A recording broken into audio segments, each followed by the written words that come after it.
Hi hello welcome to my channel. മഴ തോരും മുൻപേ പുതിയൊരു എപ്പിസോഡ് നോക്കിയാലോ? അങ്ങനെ നമ്മൾ അലീനയെ കണ്ടതോടുകൂടി വല്യപ്പച്ചന്റെ മനസ്സാകെ മാറിയിട്ടോ. അലീനയെ പരിചയപ്പെട്ടതോടുകൂടി അവിടുന്ന് ഇനി പോകുന്നില്ല എന്നുള്ള മട്ടായിട്ടുണ്ട് നമ്മളെ വല്യപ്പച്ചൻ. എന്തായാലും നമ്മളെ ലാലിച്ചൻ ചോദിക്കുന്നുണ്ട് വല്യപ്പച്ചന്റെ അടുത്ത്, അപ്പച്ചന് പോയിട്ട് പുനലൂരിൽ എന്തോ തിരക്കുണ്ടെന്നല്ലേ പറഞ്ഞത്, ഇന്ന് പോണില്ലേ എന്ന് ചോദിക്കുന്നുണ്ട് കേട്ടോ. ഏയ് ആ തിരക്കൊക്കെ അവിടെ നിൽക്കട്ടെ, ഞാൻ എന്തായാലും ഇപ്പൊ ഇന്ന് ഇവിടെ നിൽക്കാന്നാണ് ഉദ്ദേശിക്കുന്നതെന്ന്. അപ്പോൾ എന്തായാലും നമ്മൾ അലീനയെ കണ്ടിട്ട് അപ്പച്ചനെ ഒത്തിരി അങ്ങ് പിടിച്ചിട്ടുണ്ടെന്ന് സ്റ്റാൻലിക്ക് മനസ്സിലായി. അതുകൊണ്ട് തന്നെ പറയുന്നുണ്ട്, അപ്പച്ചൻ എന്തായാലും ഇന്നും പോകുന്നില്ല നാളെയും പോകുന്നില്ല എന്നൊക്കെ പറയുന്നുണ്ട് കേട്ടോ. ഞാൻ ചിലപ്പോൾ ഇനി ഇവിടുന്ന് പോയെന്നേ വരില്ല എന്ന് അപ്പച്ചനും പറയുന്നുണ്ട്. എന്തായാലും അലീനയുടെ കൂടെ കുറച്ചു കാലം ഇവിടെ കഴിയാന്ന് അപ്പച്ചനും വിചാരിച്ചിട്ടുണ്ടായിരിക്കും. എന്തായാലും അവളെ അത്രയ്ക്ക് ഇഷ്ടമായിട്ടുണ്ട് അപ്പച്ചന്. എന്തായാലും അവളുടെ അടുത്ത് സംസാരിക്കുമ്പോൾ കുറച്ച് ശ്രദ്ധിക്കുന്നത് നല്ലതാണെന്ന് സ്റ്റാലിൻ ജോസഫ് പറയുന്നുണ്ട് കേട്ടോ. കാരണം അവൾ എന്ത് ചോദ്യമാണ് ചോദിക്കുന്നത് നമുക്ക് തന്നെ ഒരു പിടി ഉണ്ടാവില്ല. എന്തായാലും അപ്പച്ചന് ഉത്തരം കിട്ടാതെ കുറച്ചു നേരം നിൽക്കേണ്ടി വരും എന്ന് പറയുന്നുണ്ട് കേട്ടോ. അതൊക്കെ എനിക്ക് അറിയാടാ, അതൊക്കെ ഞാൻ എന്തായാലും നോക്കിക്കോളാം. എന്തായാലും അങ്ങനെ ഒരാളെ തന്നെയല്ലേ വേണ്ടത്. എന്തായാലും നമുക്ക് കുറച്ചും കൂടി അടിക്കാന്ന് സ്റ്റാലിൻ ജോസഫ് പറയുന്നുണ്ട്. അന്നേരം അപ്പച്ചൻ പറയുന്നു, എനിക്ക് അതൊന്നും വേണ്ട, അതൊന്നും ശരിയാവില്ല. അലീനെ കൊച്ചിന് അതൊന്നും ഇഷ്ടമല്ല, നീയും നിന്റെ കുടിയൊക്കെ നിർത്തണം, അവള് പറഞ്ഞതുപോലെ കേട്ട് ജീവിക്കണം എന്നൊക്കെ പറയുമ്പോൾ അവള് പറഞ്ഞതുപോലെ ജീവിക്കണമെങ്കിൽ സ്റ്റാലിൻ വേറെ ഒന്ന് ജനിക്കേണ്ടി വരുന്നു. അന്നേരം അപ്പച്ചൻ പറയുന്നുണ്ട്, അവൾ എന്തായാലും നിന്നെ വരച്ച വരയിൽ നിർത്തും, അവൾ ചിന്നമ്മയാണെന്നുണ്ടെങ്കിൽ അവള് പറഞ്ഞത് കേട്ട് നീ ജീവിക്കുകയും ചെയ്യുന്നു, അതെന്തായാലും കാണുക നമുക്ക് എന്ന് പറഞ്ഞിട്ട് സ്റ്റാലിൻ വെല്ലുവിളിക്കുന്നൊക്കെ ഉണ്ട് കേട്ടോ. എനിക്ക് എന്തായാലും അലീന കൊച്ചിന്റെ അടുത്ത് കുറച്ചും കൂടി സംസാരിക്കണം എന്നും പറഞ്ഞിട്ട് നമ്മളെ വല്യപ്പച്ചൻ പോവുകയാണ് അലീനയുടെ അടുത്തേക്ക്. അപ്പോഴേക്കും അവിടെ മുമ്പുണ്ടായിരുന്ന ഡ്രൈവർ വരുന്നുണ്ട് കേട്ടോ. അയാൾ അവിടെ ജോലി ചെയ്യുന്ന ഡ്രൈവറാണ്. പക്ഷെ കുറച്ചായിട്ട് അയാൾ അവിടെ ഇല്ലായിരുന്നു. അപ്പൊ എന്താ നേരം വൈകി വരാന്നൊക്കെ ചോദിക്കുന്നുണ്ട് ആന്റപ്പനും പൗലോസ് ചേട്ടനും ബൈജു ഒക്കെ. അപ്പൊ അന്നേരം വീട്ടിൽ കുറച്ച് ബുദ്ധിമുട്ടായി, ഭാര്യയ്ക്ക് വയ്യ കുട്ടിക്ക് വയ്യ എന്നൊക്കെ പറയുന്നുണ്ട്. അതെന്തേ വിളിച്ചു പറഞ്ഞില്ല എന്നൊക്കെ വല്യപ്പച്ചൻ ചോദിക്കുന്നുണ്ട് കേട്ടോ. എന്തായാലും അയാൾ വന്ന ഉടനെ തന്നെ ഇവർക്ക് ഇവിടുത്തെ പുതിയ കഥ അറിയാഞ്ഞിട്ട്, അതായത് പുതിയ കഥ പറയാഞ്ഞിട്ട് ഭയങ്കര തിരക്കാവുന്നുണ്ട്. അതായത് ഇവിടെ പുതിയൊരാൾ വന്നിട്ടുണ്ട്, അലീന എന്നാണ് പേര്, കേണൽ സാറിന്റെ മകളാണെന്നൊക്കെയാണ് പറയുന്നത് എന്നൊക്കെ പറയുന്നുണ്ട് കേട്ടോ. എന്തായാലും കേണൽ സാറ് മകളൊന്നും ആയിരിക്കില്ല, വെറുതെ പറ്റിക്കാൻ വേണ്ടി പറയുന്നതായിരിക്കും എന്നൊക്കെ ഇവർ പറയുന്നുണ്ട്.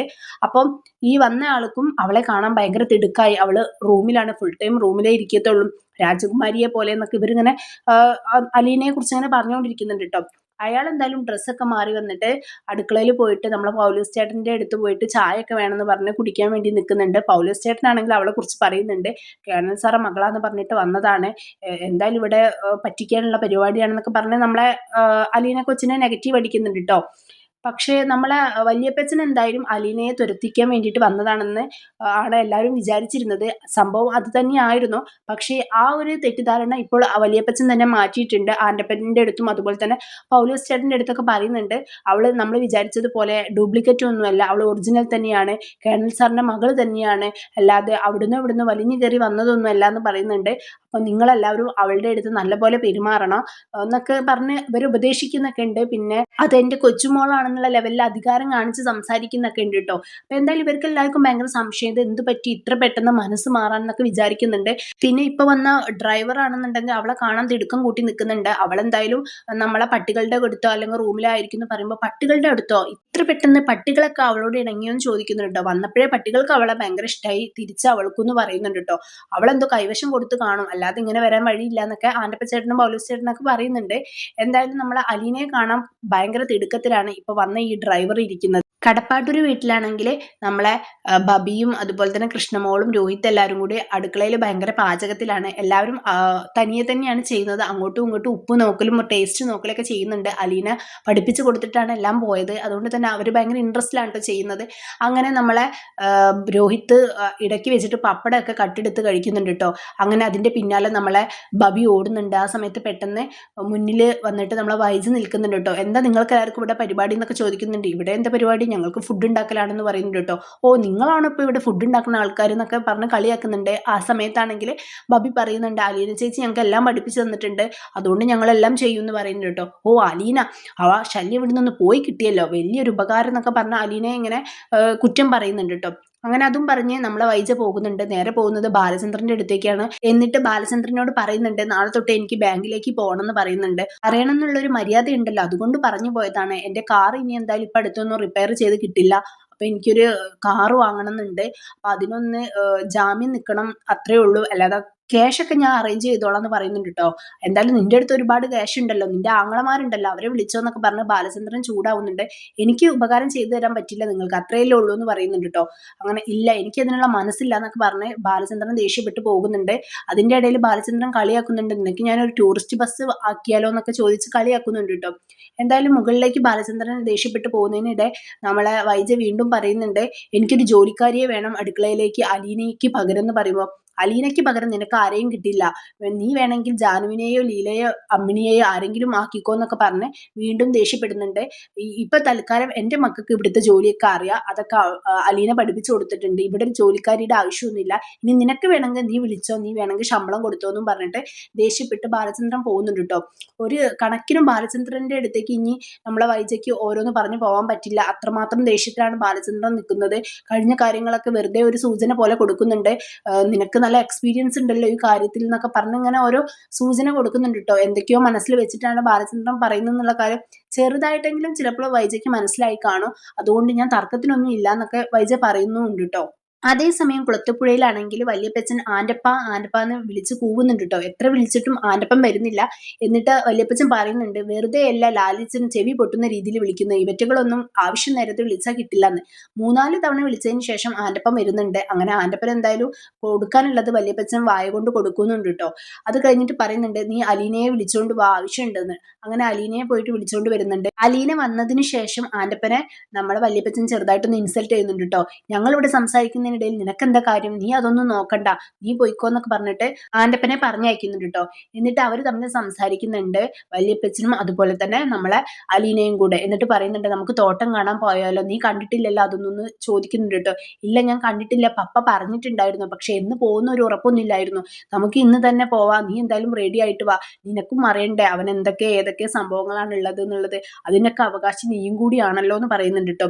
അന്നേരം അലീന പറയുന്നുണ്ട്, എനിക്ക് അതിൻ്റെ ഒന്നും ഒരു തോന്നുന്നില്ല, കാരണം ഇതൊന്നും ഉണ്ടെന്ന് അറിഞ്ഞിട്ടൊന്നുമല്ലല്ലോ ഞാൻ ഇങ്ങോട്ട് വന്നത്, ഇപ്പോൾ കിട്ടുന്നത് തന്നെ വലിയൊരു സന്തോഷമായിട്ട് ഞാൻ കൂട്ടുന്നുള്ളൂ എന്ന് പറയുന്നുണ്ട് കേട്ടോ. അതൊന്നും നീ പറയരുത്, ഇതെല്ലാം നിനക്കും കൂടി ഇല്ലാന്ന് വല്യപ്പച്ചൻ പറയുന്നുണ്ട്. എന്തായാലും ആൻ്റപ്പനെ വീണ്ടും വിളിക്കുന്നുണ്ട്, സ്റ്റാലിൻ ജോസഫിനെ വിളിക്കാൻ വേണ്ടിയിട്ടാട്ടോ, നീ പോയിട്ട് ലാലിസിനെ വിളിക്ക്, തോട്ടത്തിൽ പോകാൻ വേണ്ടിയിട്ടുള്ള കാര്യം പറയാനാണ്, നീ എന്തായാലും പറ, ഞങ്ങൾ ഇവിടെ റെഡിയാണെന്ന് പറ എന്ന് പറയുന്നുണ്ട് കേട്ടോ. എന്തായാലും വല്യപ്പച്ചനും അലീനയും തമ്മിലുള്ള ഈ ബോണ്ട് കണ്ടിട്ട് നമ്മളെ ആൻ്റപ്പന് ഭയങ്കര ഷോക്കാവുകയാണ്. കടുവയെ പിടിക്കാൻ വേണ്ടിയിട്ട് കിടുവ വന്നിട്ട് ഇപ്പോൾ കിടുവയും കടുവയായി പോവുകയാണല്ലോ എന്നൊക്കെ പറഞ്ഞ് ചൊല്ലൊക്കെ പറയുന്നുണ്ട്. കാരണം വല്യപ്പച്ചൻ ഇവളെ തുരത്തണം എന്ന് വിചാരിച്ചിട്ടാണ് അവിടുന്ന് ഇങ്ങോട്ട് വന്നത് പുനലൂരിൽ നിന്ന്. പക്ഷെ ഇവിടെ എത്തിയപ്പോൾ ആളെ മനസ്സാകെ മാറി, എല്ലാം അലീനയായി തീർന്ന പോലെ ഒരു അവസ്ഥയായി. കാരണം അത്രമാത്രം അലീനയുമായിട്ട് ഒരു ദിവസം കൊണ്ട് തന്നെ വലിയൊരു അറ്റാച്ച്മെന്റ് ആയിട്ടോ. ഇത്രയും കാലം ഇല്ലാതിരുന്ന ഒരു ബന്ധം ഒരു ദിവസം കൊണ്ട് പെട്ടെന്ന് അത്രയ്ക്കും ആ ഒരു സ്നേഹത്തിലാണ് അവരിപ്പോൾ കഴിയുന്നത്. ഇതൊന്നും കണ്ടിട്ട് ആൻ്റപ്പനൊന്നും സഹിക്കാൻ പറ്റുന്നില്ല. എന്തായാലും കൂടുതൽ കളിച്ചാൽ നിങ്ങളുടെ പണി വരെ ഇവിടുന്ന് പോകുന്ന വരെ വല്യപ്പച്ചൻ ഭീഷണിപ്പെടുത്തുന്നൊക്കെ ഉണ്ട് കേട്ടോ. അങ്ങനെ പിന്നെ നമ്മളെ പുറത്താണെങ്കിൽ ഡ്രൈവറും അതുപോലെ തന്നെ പൗലോസ് ചേട്ടനും ബൈജു എല്ലാവരും കൂടി വണ്ടിയൊക്കെ നന്നാക്കുന്നുണ്ട്, അവർക്ക് പോകാനുള്ള വണ്ടി അതൊക്കെ റെഡിയാക്കുന്നുണ്ട്. അങ്ങനെ സ്റ്റാലിൻ ജോസഫ് വരുന്നുണ്ട്. അങ്ങനെ വന്നിട്ട് നേരെ ജീപ്പിൽ കയറുന്നുണ്ട് കേട്ടോ. അപ്പോൾ ഡ്രൈവർ പറയുന്നുണ്ട്, ഞാനും കൂടി വരാമെന്ന് പറയുന്നുണ്ട്, കാരണം അയാൾക്ക് അലീനയും കൂടി കാണാമല്ലോ, അപ്പോൾ അതുകൊണ്ട് പറയുന്നുണ്ട് കേട്ടോ. അപ്പോൾ വേണ്ട, ഇന്ന് നിന്റെ ആവശ്യമില്ല എന്ന് പറയുന്നുണ്ട്. അങ്ങനെ വല്യപ്പച്ചനും അലീനയും കൂടി അകത്തുനിന്ന് പുറത്തേക്ക് വരുന്നുണ്ട്. ഈ കാഴ്ച കാണാൻ വേണ്ടിയിട്ട് ഏറ്റവും കൂടുതൽ വെയിറ്റ് ചെയ്ത് നിൽക്കുന്നത് അവിടുത്തെ ഡ്രൈവറാണ് കേട്ടോ. അങ്ങനെ ഇത് കാണുമ്പോൾ തന്നെ അയാൾക്ക് ഭയങ്കര ഷോക്കാവും. അതിന്റെ മുൻപ് തന്നെ പൗലോസ് ചേട്ടൻ അതുപോലെ തന്നെ ആരപ്പ ചേട്ടനൊക്കെ പറഞ്ഞിട്ടുണ്ടായിരുന്നു, ഒറിജിനൽ ആണെന്ന് തോന്നുന്നുണ്ട്, കാരണം നല്ല ഭംഗിയുണ്ട് കാണാൻ, വെളുത്തിട്ടൊക്കെയാണ്, ഏണൽ സാറിന്റെ മകൾ തന്നെയാണെന്ന് തോന്നുന്നുണ്ട് എന്നൊക്കെ പറയുന്നുണ്ട് കേട്ടോ. ഇതൊക്കെ കേട്ടിട്ട് അയാൾ ആദ്യമായിട്ട് കാണാൻ വേണ്ടി പോവല്ലേ, അപ്പോൾ ആ ഒരു എക്സൈറ്റ്മെന്റ് അയാൾക്ക് ഉണ്ട്. എന്തായാലും കണ്ടപാടെ അയാൾ ഭയങ്കര ഷോക്കായി. എന്തായാലും ഇത് കനൽ സാറിന്റെ മകൾ തന്നെ ആയിരിക്കും എന്നുള്ള ചിന്താഗതി അയാൾക്കും വന്ന്. അങ്ങനെ നമ്മളെ ലാലിച്ചൻ അവളോട് വണ്ടിയിൽ കയറാൻ വേണ്ടിയിട്ട് പറയുന്നുണ്ട്, നീ ഫ്രണ്ടിൽ ഇരുന്നോ, അപ്പച്ചൻ പിറകിൽ ഇരുന്നോട്ടെ, നീ ഇവിടുത്തെ കാഴ്ചകളൊന്നും കണ്ടിട്ടില്ലല്ലോ, അപ്പൊ എല്ലാം നിനക്ക് മുന്നിലിരുന്നാലേ കാണാൻ പറ്റുള്ളൂ എന്ന് പറയുന്നുണ്ട് കേട്ടോ. ഇത് കേൾക്കുമ്പോൾ അവള് പറയുന്നുണ്ട്, വല്യപ്പച്ചൻ മുന്നിലിരുന്നോ, ഞാൻ ബാക്കിൽ ഇരുന്നോളാന്ന് പറയുന്നുണ്ട്. അത് കേൾക്കുമ്പോൾ വല്യപ്പച്ചൻ പറയുന്നുണ്ട്, നീ തന്നെ ഇരുന്നാൽ മതി, നീയല്ലേ ഇനി ഇരിക്കേണ്ട ആള്, ഞാനൊക്കെ എത്ര കാലം ഇരുന്നതാന്ന് പറയുന്നുണ്ട് കേട്ടോ. പക്ഷെ അവൾക്കാണെങ്കിൽ അവൾ ബാക്കിൽ ഇരുന്നാലും കുഴപ്പമൊന്നും ഇല്ല എന്നുള്ള ലെവലിലാണ് അവൾ സംസാരിക്കുന്നത്. ഇത് കേട്ടിട്ട് ലാലിച്ചൻ പറയുന്നുണ്ട്, എന്താ അലീന, ഞാൻ പറഞ്ഞത് നീ കേൾക്കുന്നില്ല, നിനക്ക് എന്താ അനുസരിക്കാൻ ഒരു മടി എന്ന് ചോദിക്കുന്നുണ്ട് കേട്ടോ. അത് കേൾക്കുമ്പോൾ അവൾക്ക് എന്തോ ഒരു പേടി പോലെയായി അച്ഛൻ ഇങ്ങനെ പറഞ്ഞപ്പോൾ. എന്തായാലും അവൾക്കും കൂടി അവകാശപ്പെട്ട സ്ഥലത്തേക്കാണ് അവളെ കൊണ്ടുപോകുന്നത്. അത് അവൾക്കും കൂടി ഉള്ള എന്നുള്ള ഒരു ധാരണ, അതായത് ബോധ്യപ്പെടുത്തലൊക്കെ വല്യപ്പച്ചൻ നേരത്തെ ചെയ്തു കഴിഞ്ഞു. പക്ഷേ ഇതൊന്നും ആഗ്രഹിച്ചിട്ടോ മോഹിച്ചിട്ടോ അല്ല അവൾ ഇങ്ങോട്ട് വന്നത്. പക്ഷെ ഇവിടെ വന്നപ്പോഴാണ് ഇവിടുത്തെ സെറ്റപ്പ് ഒക്കെ അവൾക്ക് മനസ്സിലായത്. എന്നാൽ കൂടി അവൾ ആഗ്രഹിക്കുന്നത്, അവളെ ഇത്രമാത്രമെങ്കിലും എല്ലാവരും നോക്കുന്നുണ്ടല്ലോ, അവളെ പരിഗണിക്കുന്നുണ്ടല്ലോ, അത് തന്നെ ഒരു വലിയ കാര്യമായിട്ടാണ് അവൾ കൂട്ടുന്നത്. ഇന്നിപ്പോ ഈ കാഴ്ച കാണാൻ വേണ്ടി പോകുന്നതും അവളുടെ സ്വത്താണ്, അവൾക്കും കൂടി അവകാശപ്പെട്ട സംഭവമാണെന്നൊന്നും വിചാരിച്ചിട്ടല്ല അവൾ പോകുന്നത്. അവൾക്ക് എന്തായാലും ഈ കാഴ്ചകളൊക്കെ കണ്ട് രസിക്കാലോ, അത്ര മാത്രമേ ഉള്ളൂ. എന്തായാലും നമ്മളൊന്നും പ്രതീക്ഷിക്കാത്ത വഴികളിലൂടെയാണ് അലീനയുടെ ജീവിതം ദിനം പ്രതി കടന്നു പോകുന്നത്. എന്തായാലും നമുക്ക് വെയിറ്റ് ചെയ്ത് കാണാം ഇനി കഥയിൽ എന്തൊക്കെയാണ് സംഭവിക്കാൻ പോകുന്നതെന്ന്. അപ്പോൾ ആരെങ്കിലും എൻ്റെ ചാനൽ സബ്സ്ക്രൈബ് ചെയ്യാതെയാണ് കാണുന്നതെങ്കിൽ ഒന്ന് സബ്സ്ക്രൈബ് ചെയ്ത് സപ്പോർട്ട് ചെയ്യാൻ മറക്കരുത്. ഇതുപോലുള്ള റിവ്യൂസിനായിട്ട് ഈ ചാനൽ ഒന്ന് ഫോളോ ചെയ്യുക. ബൈ.